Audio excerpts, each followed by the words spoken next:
Cette croix me sera toujours chère. Elle est gloire et victoire pour moi.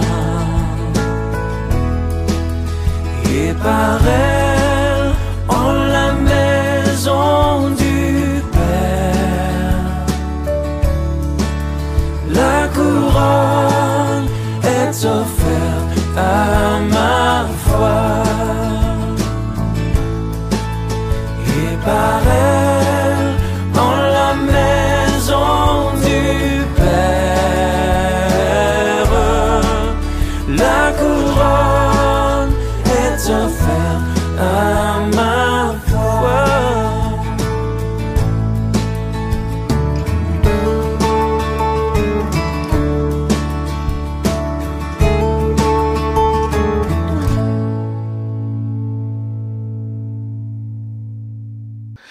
Et je suis vraiment dans la joie d'être là ce matin. Ça fait un moment. Et ce matin, j'aimerais vous partager un message que le Seigneur a mis sur mon cœur qui est « Seras-tu prêt quand Jésus-Christ reviendra ?» Je vais laisser la sœur l'afficher. Et vous savez, il y a beaucoup de chrétiens, beaucoup d'hommes qui spiritualisent les choses de la Bible, les promesses de Dieu. Il y a certains qui disent même que, vous voyez, quand les Israélites ont traversé la mer Rouge, c'était une expérience spirituelle. Tout ça, c'est mensonge, n'est-ce pas? Parce que la parole de Dieu nous raconte des histoires vraiment réelles. Quand la parole de Dieu dit que Jésus-Christ a marché sur l'eau, c'est qu'il a réellement marché sur l'eau. Quand la parole de Dieu nous dit que Jésus-Christ a pleuré, c'est que réellement il a pleuré.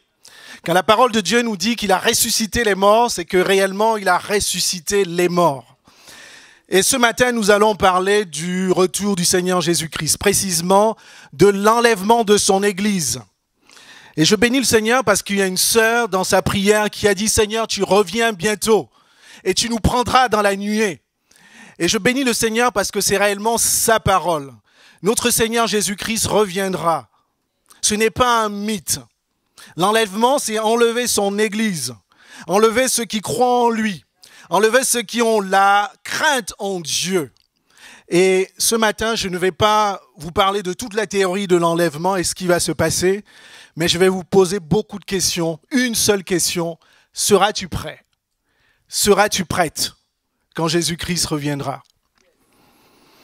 Parfois, alors je ne sais pas si c'est moi qui suis un peu dingue. Parfois, je sais que le Seigneur, je pense à un retour du Seigneur Jésus-Christ. Je suis là, je regarde mon épouse, je regarde ma fille, je dis, mais Seigneur, est-ce que moi, je ferai partie de ceux que tu enlèveras? Est-ce que cette femme qui est à côté de moi, ma femme, est-ce qu'elle fait aussi partie de ceux que tu vas enlever? Je passe dans la chambre de ma fille comme ça. Elle est peut-être en train d'étudier. Je dis, cette fille-là, ma fille, est-ce qu'elle fait partie de ceux que tu vas réellement enlever? Et j'ai envie d'attirer votre attention, mes bien-aimés. La Bible nous dit que le Seigneur reviendra comme un voleur. Le jour reviendra comme un voleur. Le jour du Seigneur. Et ça va se passer ainsi. Peut-être que dans ta maison, tu seras couché avec ton épouse. Et tu vas te lever, tu ne vas plus la voir. Peut-être que tu seras couché à côté de ton époux. Tu vas te lever, tu ne vas plus le voir. Peut-être que tu seras au judo, en train de jouer. Et à un moment donné, tu vas rentrer à la maison, tes parents ne seront plus là. La Bible nous dit que Jésus-Christ reviendra. Seras-tu prêt? Seras-tu prête? Alléluia. Est-ce qu'on peut se tenir debout? Nous allons demander la grâce de Dieu. Et je vais prier. Et je demande vraiment à chacun de se tenir devant le Seigneur. Alléluia. Seigneur, nous te rendons grâce. Nous te bénissons pour ta présence ce matin. Je te bénis pour ton Église, Seigneur. Seigneur, tu as souffert et tu as donné, Seigneur mon Dieu, ton sang. Seigneur, afin qu'ils puissent, Seigneur, avoir des hommes et des femmes pardonnés, Seigneur, pour la vie éternelle, rachetés par le nom puissant du Seigneur Jésus-Christ. Et tu as dit que tu reviens bientôt, Seigneur. Tu as dit que tu es allé, Seigneur, mon Père, mon Roi, pour nous préparer une place.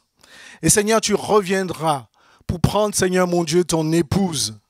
Seigneur, nous avons besoin, Seigneur, d'être prêts quand tu reviendras. Seigneur, je te prie ce matin, parle à mon cœur, Seigneur. Parle au cœur de ton Église, Seigneur, mon Père, mon Roi. Parce que tu reviens bientôt. Et nous voulons être prêts. Que toute la gloire te revienne, Seigneur. Par le nom de Jésus-Christ. Amen. Nous allons lire dans Matthieu 24. Pour ceux qui savent, c'est le passage où le Seigneur nous parle de la fin des temps. Et ce qui précède Matthieu 24, verset 36, c'est toute cette histoire où le Seigneur nous rappelle les signes de la fin des temps. Et il arrive au verset 36 parce que ses disciples lui ont demandé « Mais Seigneur, dis-nous, quel va être ce jour-là? Est-ce que ça va être un mardi? Ça va être un mercredi? Ça va être un dimanche? Ça va être à quelle heure, Seigneur? Est-ce que ça va être à 17h ?» Et le Seigneur leur répondit ceci. Pour ce qui est du jour, je suis au verset 36, Matthieu 24, et de l'heure, personne ne le sait, ni les anges des cieux, ni le Fils, ni le Père seul. C'est surprenant, hein? Même Jésus ne connaît pas le jour de son retour. Et il ne faudrait pas que ça vous perturbe, parce que la Bible nous dit que Jésus était à la fois Dieu, mais il était à la fois homme. Et quand il était homme, il avait faim, il pleurait, et quand il est homme, il n'a pas la révélation de Dieu. Et Dieu fait bien les choses. Il n'y a que Dieu seul qui connaît le jour et la date du retour du Seigneur Jésus-Christ. Et la Bible nous dit, verset 37, que ce qui arriva du temps de Noé arrivera de même à l'avènement du Fils de l'homme. Car dans les jours qui précédèrent le déluge, les hommes mangeaient, ils buvaient, se mariaient et mariaient leurs enfants, jusqu'au jour où Noé entrant dans l'arche. Et ils ne se doutèrent de rien, jusqu'à ce que le déluge vint et les emporta tous. Il en sera de même à l'avènement du Fils de l'homme, alors de deux hommes qui seront dans un champ. L'un sera pris et l'autre laissé. De deux femmes qui moudront à la meule, l'une sera prise et l'autre laissée. Veillez donc parce que vous ne savez pas quel jour votre Seigneur viendra. Sachez-le bien, si le maître de la maison savait à quelle heure, à quelle veille de la nuit le voleur doit venir, il veillerait et ne laisserait pas percer sa maison. C'est pourquoi vous aussi, tenez-vous prêts, car le Fils de l'homme viendra à l'heure où vous n'y penserez pas. Amen. Donc je vous disais ce matin, je ne vais pas vous faire des prédictions sur le retour du Seigneur Jésus-Christ. Je ne vais pas analyser l'événement qui se passe, l'actualité autour d'Israël, le Liban, etc. Vous suivez suffisamment les informations. Et ce n'est pas de notre rôle. C'est bien, c'est vrai, d'observer toutes ces choses parce que le Seigneur Jésus-Christ nous en a parlé. Mais ce n'est pas de notre rôle d'interpréter pour pouvoir identifier le jour et l'heure. Le Seigneur nous demande une seule chose. Serions-nous prêts quand il reviendra? Et vous voyez, en fait, la Bible nous dit, commence par ces versets qui disent « Nul ne connaît ni le jour, ni l'heure ». Donc il y a beaucoup de personnes dans le monde, même dans le monde évangélique, qui ont essayé de déterminer à partir des événements le jour et l'heure. Et depuis le premier millénaire. Et il y a eu des Mormons, il y a eu les témoins de Jéhovah, il y a même les évangéliques. Et en fait, le tout dernier événement, c'est un certain Français qui travaille au CHU de Nice, je ne vais pas le citer, qui prédit l'avenir en 2027. Et avant lui, en fait, il y a un certain Jean Dixon, un Américain, qui avait dit que Jésus-Christ allait revenir en 2020. Tout ça, mensonge. On ne se moque pas de Dieu, mes bien-aimés. La parole de Dieu est vraie et réelle. Quand il dit, en fait, que nul ne connaît ni le jour, ni la date, ni l'heure, aucun chrétien ne doit s'évertuer, ne doit s'aventurer à prédire le jour et la date du retour du Seigneur Jésus-Christ. Parce qu'on ne se moque pas de Dieu. Pourquoi Dieu le déclarerait s'il y avait des hommes et des femmes qui étaient capables de connaître ce jour? Même Jésus-Christ ne connaît pas le jour. Donc faisons attention, mes bien-aimés, sur ce qu'on écoute, sur ces fameux prophètes, etc. Souvent qui attirent des foules et ainsi de suite, et qui se lancent dans des prophéties mensongères. Et il y a beaucoup même qui ont essayé, qui sont allés beaucoup plus loin. Il y a certains qui sont allés plus loin que la prédiction et qui sont rentrés en disant « Oh là là, c'est moi Jésus-Christ, c'est moi le Messie ». Vous avez vu des choses comme ça sur Internet. que ce soit au Brésil, que ce soit aux États-Unis, et ainsi de suite. Et il y a des foules de personnes qui les suivent en disant « Ah oui, enfin ». La Bible nous dit que mon peuple périt par manque de connaissance. En fait, ceux qui les suivent, c'est ceux qui ne connaissent pas la parole de Dieu. Et vraiment, j'attire notre attention là-dessus, on ne se moque pas de Dieu. Quand vous voyez la fin de ces personnes-là, de ces histoires, il y en a qui ont toujours terminé dans des suicides collectifs. Parce qu'on ne se moque pas de Dieu. Ils ont amassé des âmes pour la perte dont nul ne connaît ni le jour ni l'heure. La deuxième chose que Jésus-Christ nous a enseigné quand même, c'est tous ces signes avant-coureurs. Et c'est là-dessus qu'enfants de Dieu, nous devons être imprégnés de la parole de Dieu pour bien comprendre ce qui se passe autour de nous. La Bible nous parle des faux Christ qui vont venir, ça on en a parlé. La Bible nous parle des intempéries, de toutes les catastrophes qu'il va avoir sur la terre. Et tout ça, c'est pour que le Seigneur sache que son plan, le plan de Dieu, est en train de se dérouler. Parce que quand le Seigneur déclare une chose, elle se déroule, elle se passe. Alléluia. Quel que soit le président qui est élu, quel que soit le premier ministre qui est élu dans ton pays, quels que soient les rois de la terre, leurs décisions, quels que soient les hommes forts de cette terre, le plan de Dieu continue de se dérouler. La troisième chose, c'est que je vous disais que personne ne connaît ni le jour ni l'heure. Et je me suis demandé, mais Seigneur, pourquoi tu n'as pas révélé à tes enfants ? Parce que Jésus-Christ nous révèle, Dieu nous a révélé beaucoup de choses, n'est-ce pas ? À travers le Saint-Esprit, il a donné le don à certaines personnes de connaissance. De manière à ce que Dieu peut te révéler la vie de quelqu'un. Donc certains d'entre nous ont ce don de connaissance. Mais pour ce qui concerne le jour de l'enlèvement, le jour de son retour, personne ne le sait. Et je me suis demandé, mais Seigneur, pourquoi tu ne nous as pas donné ce jour-là ? En fait, le Seigneur me dit simplement, je veux que tu restes vigilant. Le Seigneur veut que nous restions en éveil. Rester vigilant, c'est rester en éveil. Et la Bible nous dit, quand tu reçois le Seigneur, il te donne son Saint-Esprit qui te rappelle les paroles de Jésus, qui te raconte comment notre Dieu est bon et fidèle, comment Dieu peut te guérir. C'est le Saint-Esprit qui suscite également le vouloir et le faire. C'est le Saint-Esprit qui te pousse à veiller dans la prière. Et je veux te dire ce matin, si tu ne pries pas régulièrement, on va se poser les questions tout à l'heure. Est-ce que l'Église sera enlevée ? Est-ce que tous les chrétiens seront enlevés ? Dieu veut que tu restes dans la prière, dans le jeûne, dans la prière, que tu restes dans l'amour, que tu restes dans la consécration. C'est pour ça qu'il veut que nous restions vigilants. Imaginez un seul instant. Vous me suivez ? Aujourd'hui, c'est quand ? Dimanche 6 octobre. Imaginez un seul instant que hier, ou il y a une semaine, vous avez lu dans la presse ou un prophète ou Jésus même, et ce n'est même pas le cas parce que la Bible nous dit que lui-même il ne connaît pas. Mais imaginez un seul instant que Dieu nous avait révélé qu'il venait le dimanche 6 octobre à midi moins 5. L'église serait folle à craquer, totalement pleine, n'est-ce pas ? Des gens viendront de partout pour dire Seigneur, je suis prêt à te recevoir. J'ai entendu que tu viens. Le Seigneur ne veut pas ce type de chrétien.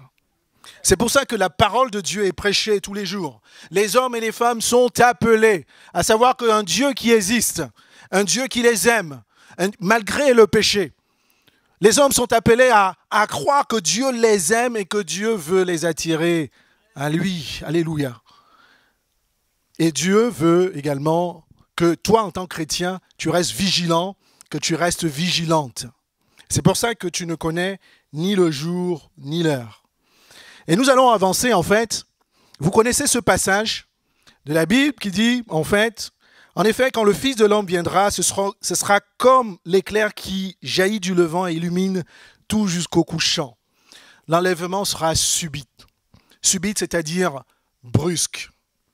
Ça sera soudain, en une fraction de seconde. Lorsque nous lisons même 1 Thessaloniciens 4 au verset 16, « Car le Seigneur lui-même a un signal donné à la voix d'un archange au son de la trompette de Dieu. » C'est un signal donné au son de l'archange. Il va se passer deux choses. On va entendre la voix d'un archange et nous allons avoir à écouter le son de la trompette. Nous allons aller plus loin encore plus tard. Mais ce que je veux dire, c'est que ça viendra comme un éclair. Il y a d'autres traductions qui disent que quand le Seigneur Jésus-Christ viendra, Parce que quand vous lisez 1 Thessaloniciens 4, la Bible nous dit qu'on le rencontrera dans les nuées, n'est-ce pas? C'était la prière de notre sœur. Mais il y a une autre traduction qui dit qu'on sera arraché. Arraché, ça signifie que tu n'auras même pas une seconde, mon frère, ma sœur, ou mon ami qui est là ce matin. Tu n'auras pas une seconde pour te repentir. Tu n'auras pas une seconde pour réparer tes torts. Tu n'auras pas une seconde pour dire « Je pense à mon père, ma mère, à qui je n'ai pas pardonné depuis des années. » Tu n'auras pas une seconde pour dire « Seigneur, je suis pécheur. » C'est pour ça que c'est maintenant qu'il faut écouter la parole de Dieu. C'est maintenant qu'il faut accepter le Seigneur Jésus-Christ. C'est maintenant. La Bible nous dit que tandis que le Seigneur est là, il faut l'accepter. Alléluia. Toi qui es jeune, moins jeune, tu n'auras pas ce temps-là. Peut-être que tu te dis, ah, j'ai tout le temps. Ça fait 2000 ans qu'on annonce l'arrivée du Seigneur, l'enlèvement, et cela ne s'est pas produit. Cela ne s'est pas produit parce que ça peut arriver à tout moment. Mais le Seigneur Jésus-Christ, il va arracher son Église. Seras-tu prêt? Seras-tu prête? Et nous allons voir que il y aura une vraie séparation entre l'Église de Jésus et les chrétiens de non. Entre l'Église de Jésus et le monde. La Bible nous dit dans Matthieu 24, verset 40, nous l'allons lu ensemble, « Alors de 2 hommes qui seront dans un champ, l'un sera pris et l'autre laissé. 2 femmes qui moudront à la meule, l'une sera prise et l'autre laissée. » Et je vais te dire une chose, c'est à cet instant de l'enlèvement qu'on saura qui est chrétien, qui n'est pas chrétien. C'est à cet instant de l'enlèvement qu'on saura qui fait partie de l'Église, qui ne fait pas partie de l'Église. C'est à cet instant de l'enlèvement qu'on saura ceux qui ont la crainte de Dieu et ceux qui ne l'ont pas. Tu seras au travail avec peut-être un frère ou un collègue, il y a lui qui sera enlevé et toi tu vas rester, ou le contraire. Et comme je vous le disais, il y aura une vraie séparation. Il y aura 2 équipes, une équipe A, une équipe B. Il n'y aura pas une 3e équipe. Ceux qui seront enlevés lorsqu'on lit 1 Thessaloniciens 4, c'est ceux qui appartiennent réellement au Seigneur Jésus-Christ et qui chaque jour s'évertuent à marcher dans la crainte de Dieu. Mais on va se poser cette question-là. Est-ce que depuis le jour où tu as accepté le Seigneur Jésus-Christ, tu as eu ton salut? Ce salut-là est-il une garantie de ton salut quand le Seigneur Jésus-Christ viendra? On va se poser cette question-là. Je vous pose vraiment cette question pour que ça commence à monter dans votre tête. Est-ce que toute l'Église, telle qu'on la voit aujourd'hui, toute l'Église même universelle, est-ce qu'on sera tous enlevés? Et je te le dis, il y aura une vraie séparation. Il n'y aura pas de zone grise. Il y aura ceux qui connaissent le Seigneur Jésus-Christ. Et lui seul le sait. Parce que le Seigneur Jésus-Christ, il ne va pas regarder à tous ceux qui étaient à l'Église régulièrement. Il ne va pas regarder à ceux qui fidèlement le servaient. Mais il va regarder à ceux qui ont accepté le Seigneur Jésus-Christ vraiment dans leur cœur et qui se sont réellement repentis. Il va regarder aussi à ceux qui chaque jour s'évertuent à se demander « Seigneur, est-ce que je suis en règle avec ta parole? Est-ce que je suis en règle, Seigneur, avec ta parole ?» Il y aura une vraie séparation entre l'Église et le monde. Et j'ai envie de te demander de quel côté tu seras, mon ami? Tu seras à gauche ou à droite? Je ne parle pas des partis politiques. Est-ce que tu seras du côté de l'épouse du Seigneur Jésus-Christ? Est-ce que tu seras de l'autre côté? Donc seules les personnes en Christ seront sauvées. Et Jésus-Christ, vous voyez, dans le passage qu'on a lu, nous apprend, nous incite à être toujours prêts. Et même dans le monde qu'on vit, il y a beaucoup d'événements qu'on vit, où on se met de la pression pour être prêt. Quand on a besoin de passer un examen, qu'est-ce qu'on fait? Quels sont les jeunes qui sont là ce matin? On travaille jour et nuit, n'est-ce pas? On bosse jour et nuit, on compte pas ses jours. On met les pieds dans l'eau, ça c'était mon époque. Je ne sais pas ce qui marche aujourd'hui. On ouvre la fenêtre pour ne pas s'endormir. Quand on attend un enfant, qu'est-ce qu'on fait? C'est une joie et il y a tous les préparatifs. On fait la layette et ainsi de suite. Et il y a tout un préparatif qui se met en place. Le Seigneur Jésus-Christ veut qu'on soit vigilant. C'est un peu ça. Le Seigneur veut qu'on soit vigilant vraiment de manière régulière, jour après jour.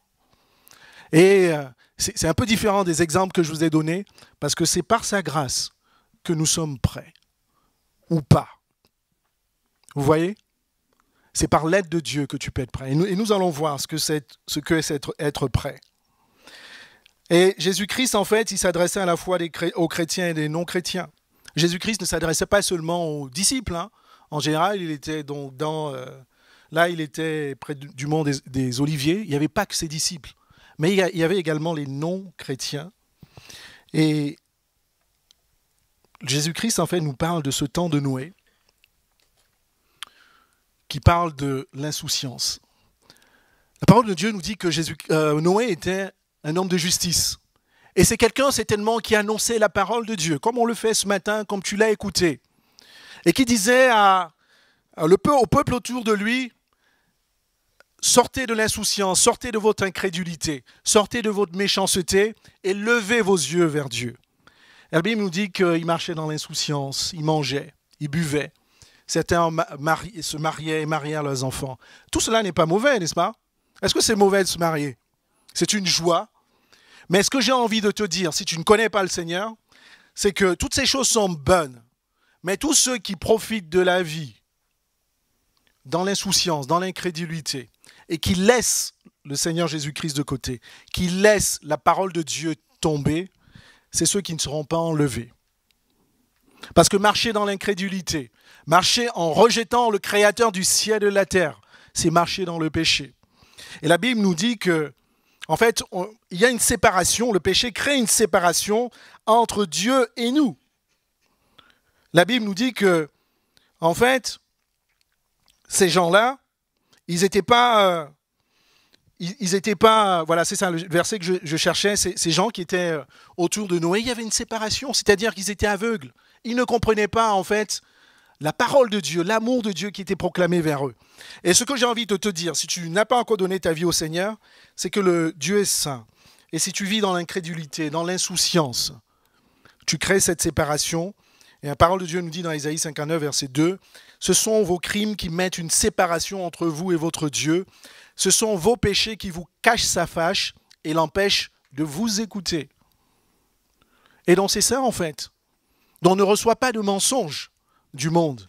Donc si tu ne donnes pas ta vie au Seigneur, si tu n'écoutes pas ce Dieu qui te tend la main, alors tu as une grosse séparation.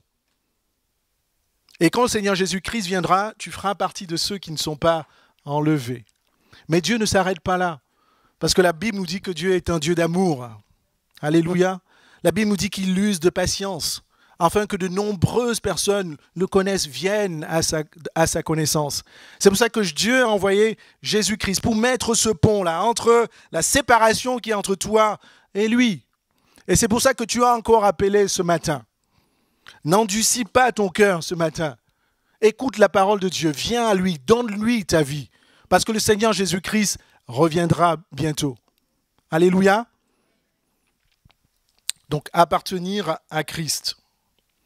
Donc, la première condition pour être prêt pour l'enlèvement, c'est vraiment donner ta vie à Christ.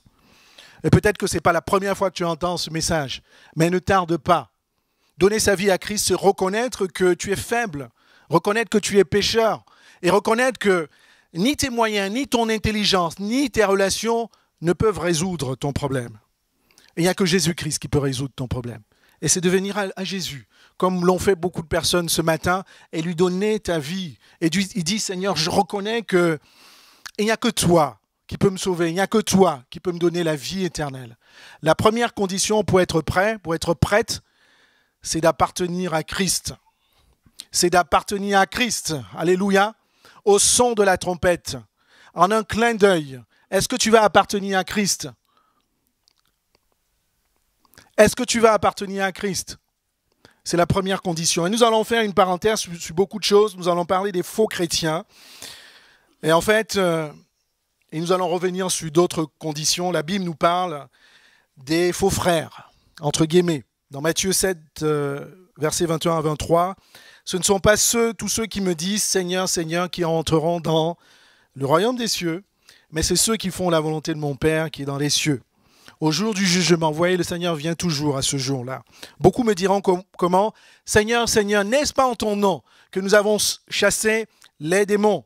N'est-ce pas en ton nom que nous avons accompli de nombreux miracles?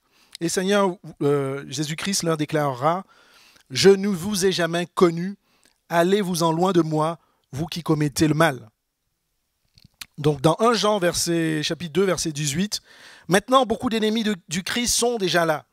C'est pourquoi nous le savons, c'est bientôt la fin des temps. Ces gens-là font partie de notre communauté, mais ils n'étaient pas nos frères et nos sœurs. S'ils avaient été nos frères et nos sœurs, ils seraient restés avec nous. » Il y a quelque temps dans l'église, je peux en parler, la personne n'est plus là. C'est quelqu'un qui est arrivé dans l'église, mais pendant les premières réunions et qui levait la parole plus que tout le monde. Quand on est vraiment chrétien, on doit être sage. Même lorsque vous êtes invité dans une église, avant d'élever votre voix, avant de faire des prophéties. La Bible me dit que même l'esprit du prophète est sous son contrôle, n'est-ce pas? Donc restons sages. Et cette personne, quand elle priait, vous aviez vraiment l'impression que Jésus-Christ allait descendre pour accomplir ses prières. Or, Jésus-Christ est loin. Enfin, il est là, il est autour de nous, mais il intercède pour nous. Et le pasteur avait repris cette personne à plusieurs reprises parce que la personne était trop présente, et ça faisait un peu trop. Et vous voyez, ça, c'est un signe de quelque chose qui ne va pas. Parce qu'en fouillant un tout petit peu, on s'était rendu compte que la personne vivait un grand désordre, divorcée, et même dans l'église, s'intéressait encore aux sœurs. Et cette personne-là, peut-être que c'est une rétrograde, ou alors c'était quelqu'un de faux chrétien, mais cette personne-là jouait le rôle de chrétien. Et dans la maison de Dieu, nous les avons encore. C'est pour ça que je veux vous interpeller, que quand Jésus-Christ reviendra, il n'y aura pas 3 équipes, il n'y en aura que 2. Ceux qui craignent réellement le Seigneur Jésus-Christ et ceux qui ne le craignent pas. Et la personne a été démasquée. Jésus-Christ lui-même, il démasquera cette personne-là. La personne a quitté l'église. Non pas parce que le pasteur l'a repris plusieurs fois, non pas parce que le pasteur l'a bastonné, le pasteur Niederman ne fait pas ça, mais simplement parce que l'esprit qui était en lui n'était pas compatible avec l'esprit de l'église, l'Esprit Saint. Ces personnes-là vont être démasquées. Et la Bible nous parle de faux chrétiens. Faites attention à ceux que vous fréquentez, mes frères. Faites attention à ceux que vous fréquentez, mes sœurs.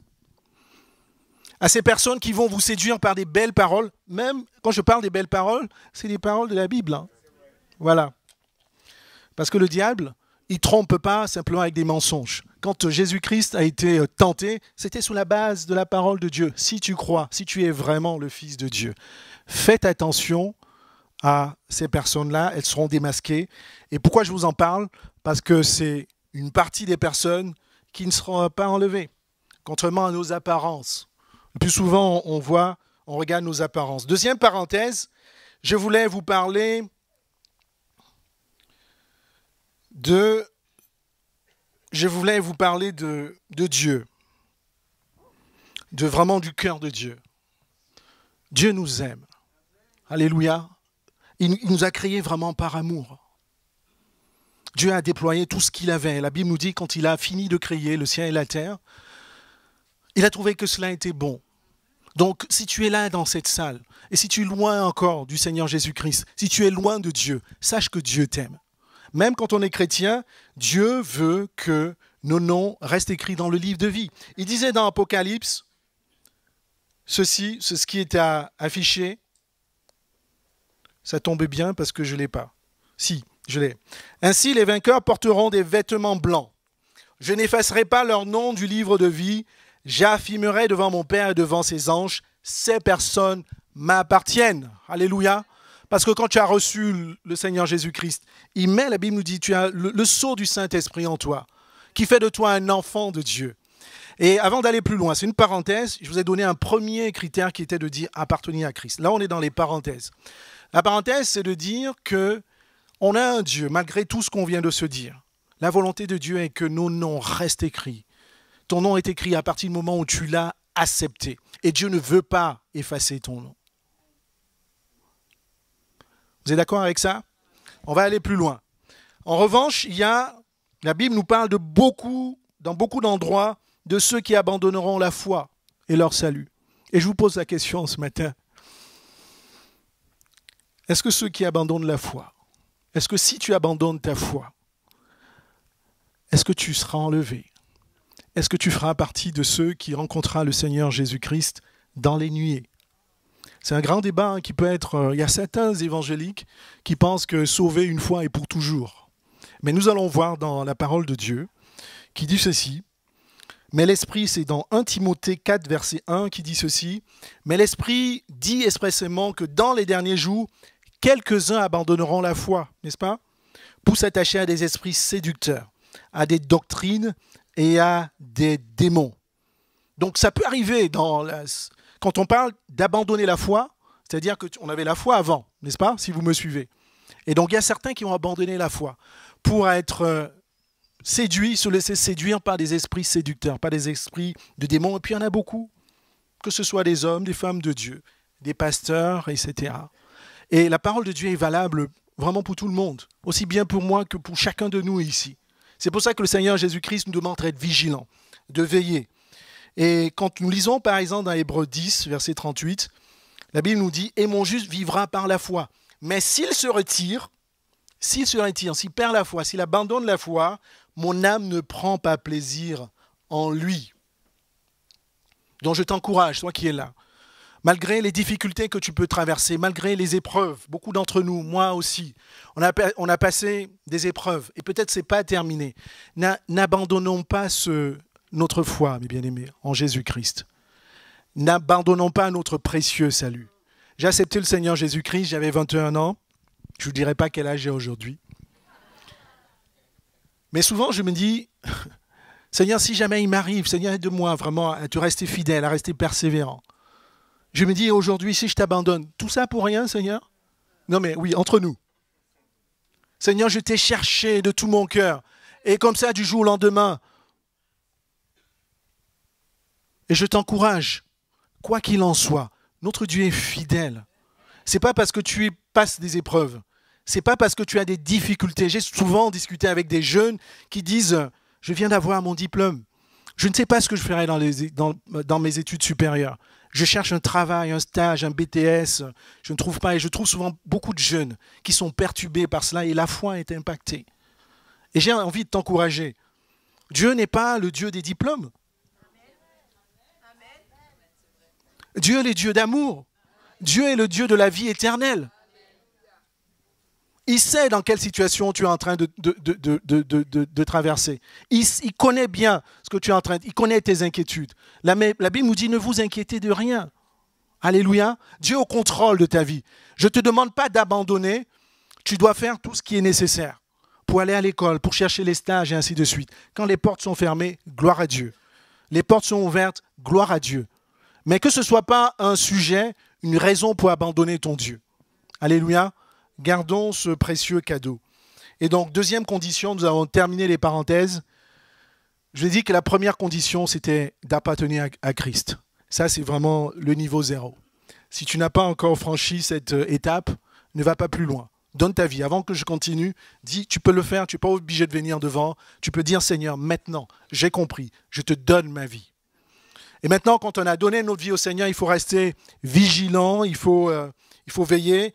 Et Jésus-Christ nous parle de ce maître, toujours dans Matthieu 24, donc qui est parti et qui a laissé un serviteur, qui lui a donné des responsabilités, en lui disant, voilà, j'ai d'autres serviteurs, tu prendras soin d'eux, tu leur donneras à manger, tu vas organiser le travail, tu vas donner leur salaire, ainsi de suite. Et c'est un peu comme ça dans la maison de Dieu. Dieu nous a confié un certain nombre de choses, certains sont dans le service, visibles ou pas, n'est-ce pas ? Et Dieu nous donne souvent des responsabilités comme ça.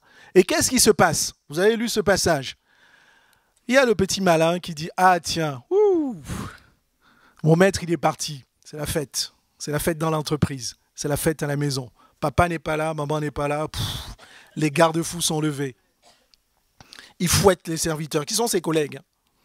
Il prend leur salaire. Plutôt que de distribuer leur salaire, il met les salaires dans la poche. Il les prive de manger, ainsi de suite. Ça, c'est le serviteur infidèle. Et à côté de ça, il y a le serviteur fidèle qui dit, même si je ne sais pas à quel moment mon maître va revenir, je sais qu'il m'a donné une instruction. Je sais qu'il a mis sa confiance en moi. Et je reste fidèle. et je reste fidèle, que je le vois ou je ne vois pas. Je donne à manger à mes collègues. Je leur donne leur salaire.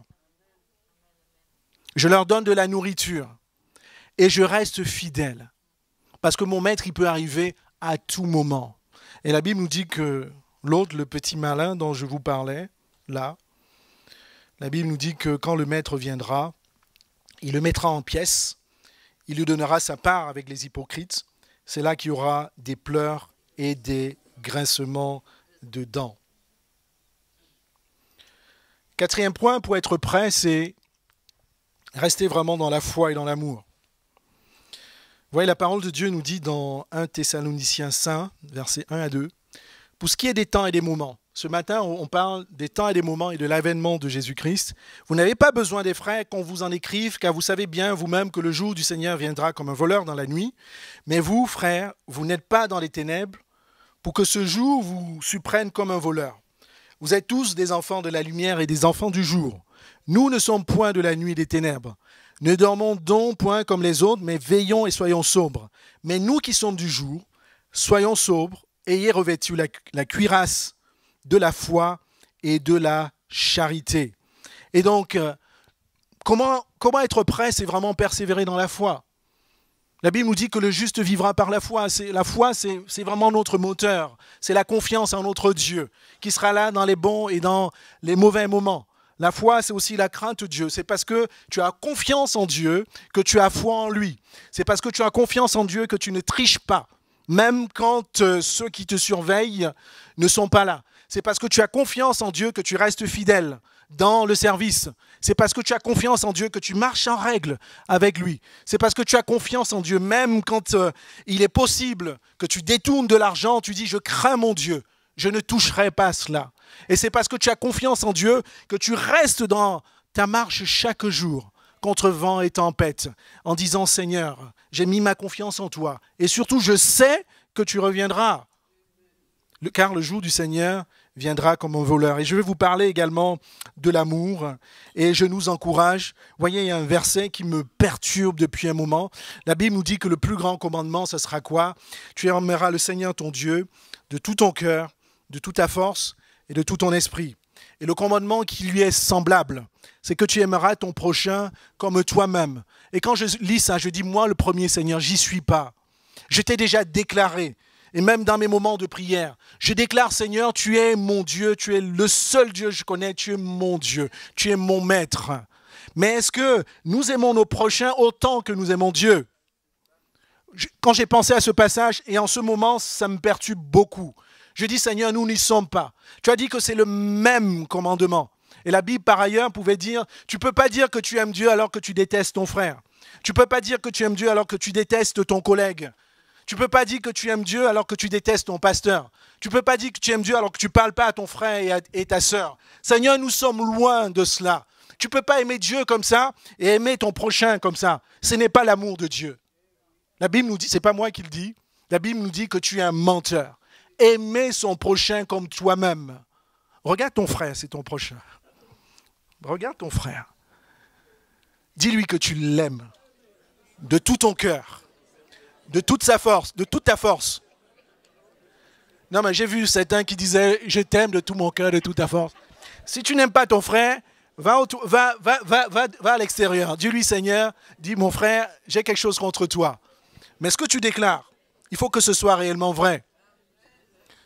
Mais vraiment, ça me perturbe. Hein? Je ne sais pas pourquoi, pourtant c'est un verset que j'ai lu pendant des années. Et je suis sûr, et même si je vous questionne, j'aime mon Dieu de tout mon cœur. De tout mon cœur. Est-ce que c'est la même chose? Seigneur, nous sommes vraiment loin. Marchez dans l'amour et veillez sur notre amour. Je vais vous parler également de la sanctification. La Bible nous dit toujours dans 1 Thessaloniciens 3, verset 12, qui dit ceci, « Que le Seigneur augmente de plus en plus parmi vous à l'égard de tous, cette charité dont on parle encore de l'amour que nous avons nous-mêmes pour vous, afin d'affermir vos cœurs, pour qu'ils soient irréprochable dans la sainteté devant Dieu, notre Père. Lors de l'avènement, vous voyez, on parle de l'avènement du Seigneur Jésus-Christ. On est dans comment être prêt. Et donc, lors de l'avènement de notre Seigneur Jésus-Christ, avec tous les saints. L'amour, en fait, tout est lié autour de l'amour. Quand on aime Dieu, on passe du temps avec lui. La sanctification, c'est pas être saint. Personne n'est saint. On pousse à être parfait, à plaire à notre Dieu. La sanctification, c'est se mettre à part avec le Seigneur. C'est passer du temps avec Dieu. Quand tu aimes ton fiancé ou ton mari, tu aimes passer du temps avec lui. Quand j'étais fiancé, je regardais mon épouse pendant des heures, j'avais même plus de mots. Parce que je lui avais déjà dit qu'elle est belle, que je l'aime, etc. Mais je prenais plaisir à passer du temps à la regarder. Est-ce que tu aimes ton Dieu? Est-ce que tu aimes ton Dieu de tout ton cœur? C'est ça la sanctification. C'est passer du temps avec lui, c'est passer du temps à l'écart avec lui, dans sa parole, dans la prière et même dans les conversations. Est-ce que je suis le seul fou chrétien de Vie Nouvelle? Ou dans le train, je dis, mais Seigneur, tu es bon et merveilleux, tu es fidèle. Pardon Seigneur pour ceci et cela. Seigneur, j'ai une échéance grave. J'ai une échéance grave, Seigneur. Sans toi, je ne m'en sors pas, professionnellement. Est-ce que je suis le seul fou? C'est ça la sanctification. C'est passer du temps avec son Dieu.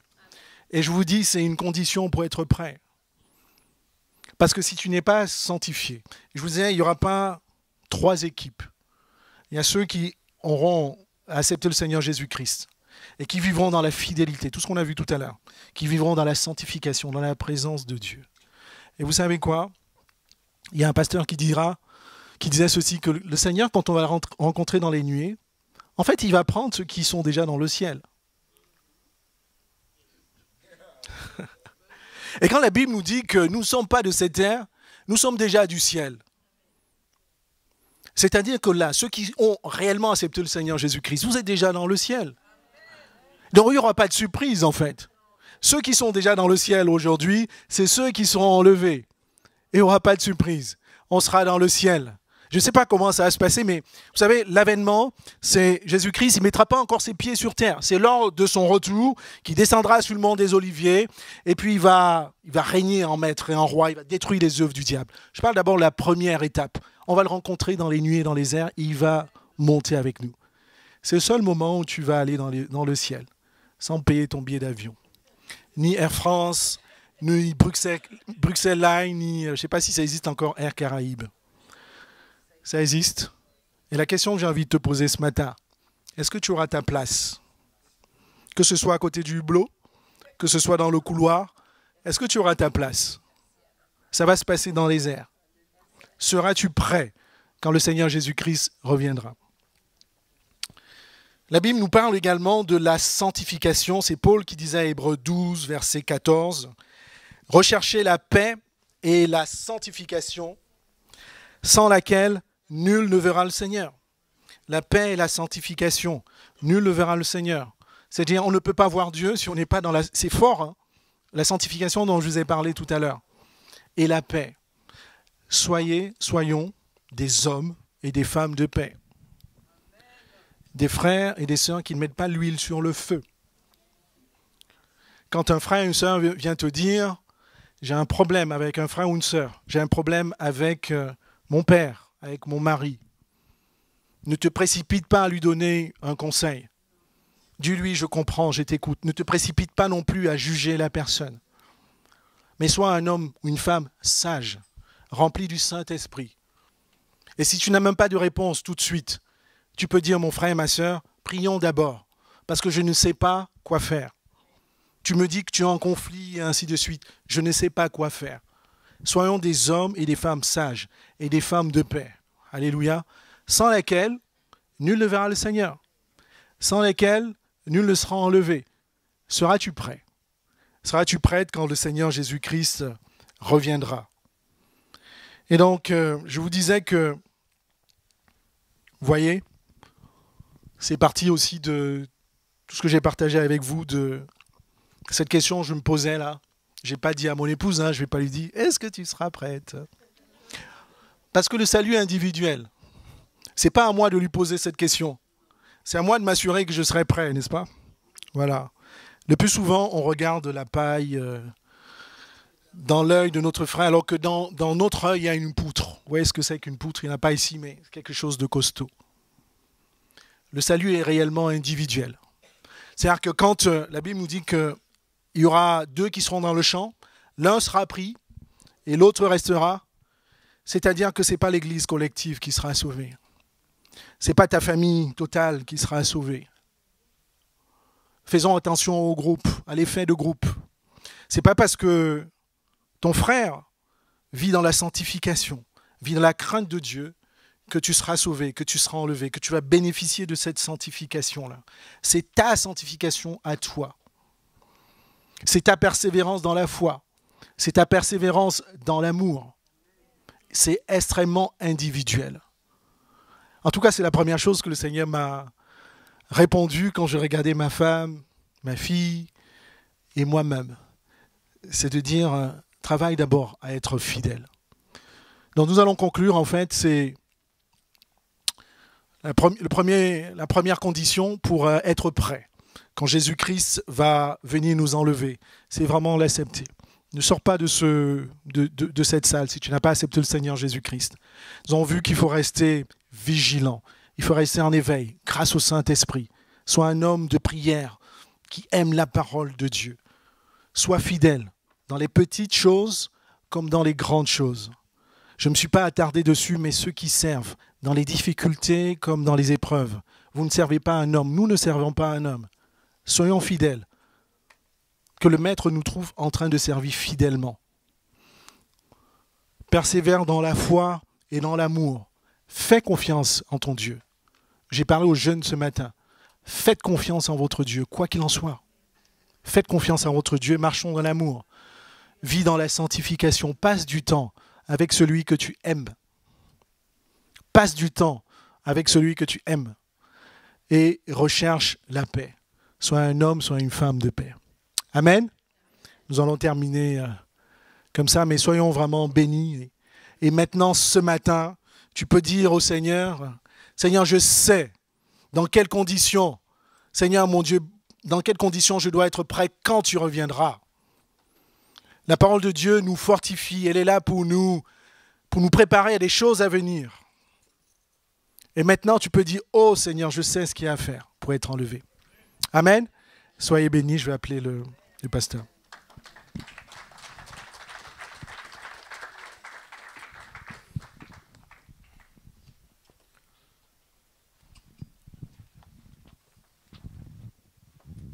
Je vous invite à fermer les yeux, à courber les fronts.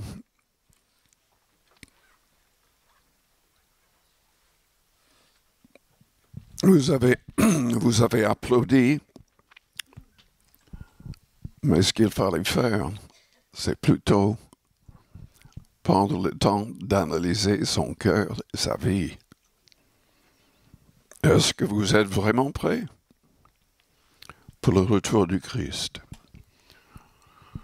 Si revenez tout de suite, c'est-à-dire pour enlever ses sangs, est-ce que vous êtes saint?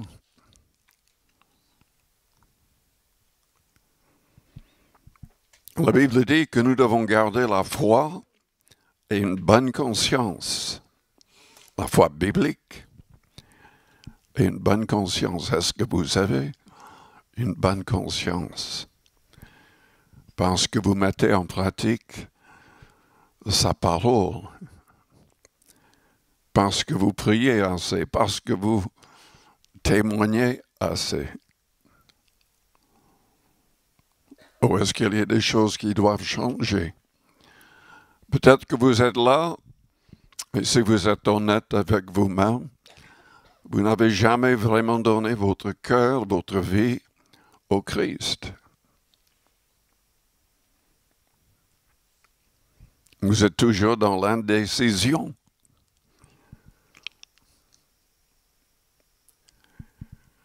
Si vous avez besoin de prière, parce que vous avez le désir d'être prêt. Et vous décidez aujourd'hui de saisir sa main par la foi et de commencer à vraiment mettre ses commandements en pratique. pendant que les yeux restent fermés, les fronts courbés. Si vous avez besoin de prière dans ce sens, que le Seigneur vous aide, faites-moi signe en élevant votre main vers le Seigneur. Mais oui, élevez votre main vers le Seigneur.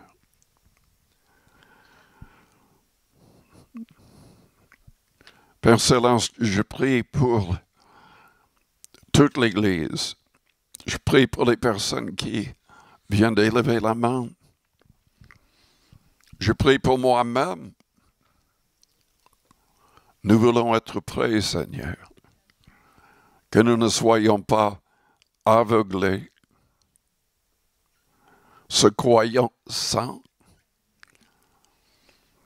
Aide-nous à vraiment étudier ta parole, tes commandements. Sommes-nous vraiment sur le bon chemin? Peut-être que nous connaissons tout, Seigneur. Mais sommes-nous prêts? Sommes-nous en train de le mettre en pratique?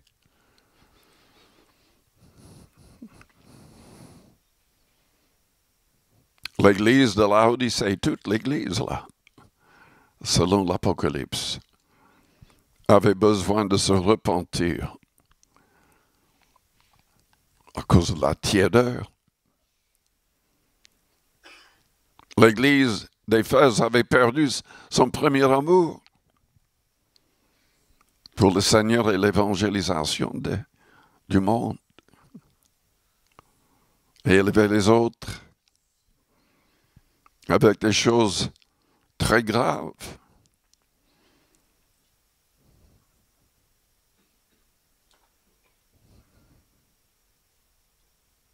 Seigneur, purifie-nous tous. Que nous arrivions à chasser toutes les pensées mauvaises, toute pensée de convoitise. Que nos paroles te glorifient et aident les autres autour de nous. Que nos actions et nos réactions te glorifient. Nous voulons être prêts en tout temps. Pardonne-nous. Aide-nous à être de vrais soldats de la croix, de vrais gagneurs d'âme.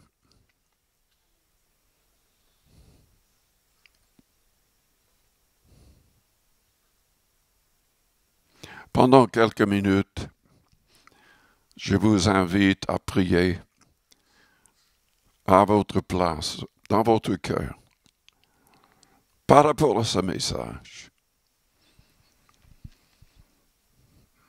Jésus-Christ a dit qu'il reviendrait quand on n'y penserait pas.